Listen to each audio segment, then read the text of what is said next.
বুঝলে আজকে শুক্লা বৌদির হেসেলে কি রান্না হয়েছে দেখো। দেখছি তো, খিচুড়ি। এটা শাহী খিচুড়ি, এমনি খিচুড়ি না, শাহী খিচুড়ি। বাইরে বৃষ্টি, হাতে গরম, আহা একটা মেলবন্ধন, আহা। সেই টেস্ট হয়েছে। নুন টুন সব ঠিক হয়েছে, হ্যাঁ, একদম ঘিয়ের গন্ধ হয়েছে। 100%। খাও, সুন্দর করে খাও। খুব ভালো হয়েছে। খিচুড়ি বেগুন ভাজা, তুমি তোমার ভালোবাসো, আজকাল আর না বলেই বানাই। বৃষ্টির জন্য আরো ভালো লাগছে।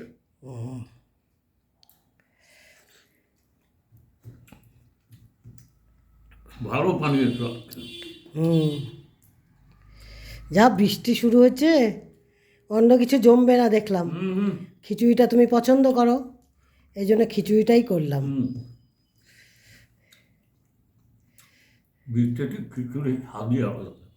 খাও খাও, জমিয়ে খাও। এর মধ্যে দিয়েছি আলু, পনির, ছোট ছোট করে পনির কেটে দিয়েছি, বুঝলে? দেখছি তো।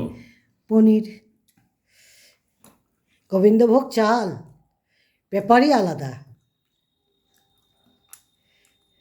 খুব ভালো চাল ছিল এটা।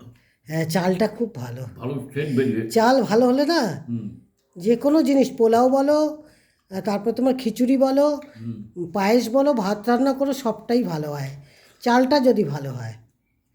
চালটা ভালো চাই। তাহলে ভালোই খাচ্ছ না? জাম্পেস করে খাও। কি গো, শেষ হয়ে আসলো দেখি, সপাসপ খাচ্ছ? পরে যাবার একটু নিলাম। ও, পরে একটু নিলে ওই জন্য। আমিও খেলাম একটু, যা ভালো লাগলো না, সেই টেস্ট হয়েছে গো। সব দিক দিয়ে পারফেক্ট। পারফেক্ট, হ্যাঁ।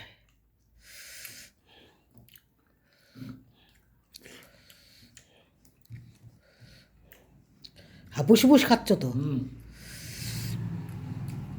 কড়াইতে বানালে না প্রেশারে? না না, প্রেশারে আমি খিচুড়ি করি না। এই যে খিচুড়ি বানিয়েছিলাম, অর্ধেকের বেশি শেষ, আমারও খাওয়া হয়ে গেল। এত ভালো হয়েছে, হাপুস হুপুস খেয়ে নিয়েছি। খুব সিম্পল রান্না করেছি, কিন্তু এত টেস্ট হয়েছে, ভীষণ টেস্ট হয়েছে। এইভাবে রান্না করবেন আপনারা। প্রথমে পেঁয়াজ রসুন, একটু জিরে ফোড়ন দিয়ে তেলের মধ্যে পেঁয়াজ রসুন, একটা শুকনো লঙ্কা বা কাঁচা লঙ্কা ছেড়ে দিয়ে একটু নাড়াচাড়া করে পেঁয়াজ রসুনটাকে ভাজা ভাজা করে নেবেন। নিয়ে চালটা আর ডালটাকে ভেজে নেবেন।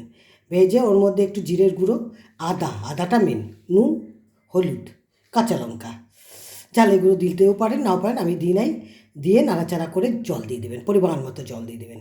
দিয়ে নামানোর আগে পিওর ঘি দেওয়া, তার বেশি স্বাদ হয়েছে ঘি।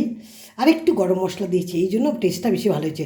ও, একটু পনির দিয়েছি, একটু আলু দিয়েছি, একটু মটরশুঁটি অল্প একটু দিয়েছি, ছিল ঘরে রেডি, দিয়ে দিয়েছি। খেতে যেন আরও সুস্বাদু হয়েছে। এইভাবেই বানাবেন।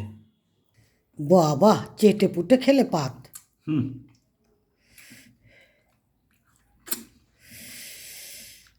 খিচুড়িটা বানানোটা দেখাতে পারলাম না, কিন্তু কিভাবে বানিয়েছি আপনাদের বললাম, ঠিক এভাবেই বানাবেন। যদি ভালো লেগে থাকে, লাইক কমেন্ট সাবস্ক্রাইব করে বেল বটনটা টিপে দিবেন। ভালো ভালো রান্না দিচ্ছি, অবশ্যই দেখবেন। আজকের মতো এখানেই শেষ করছি। নমস্কার।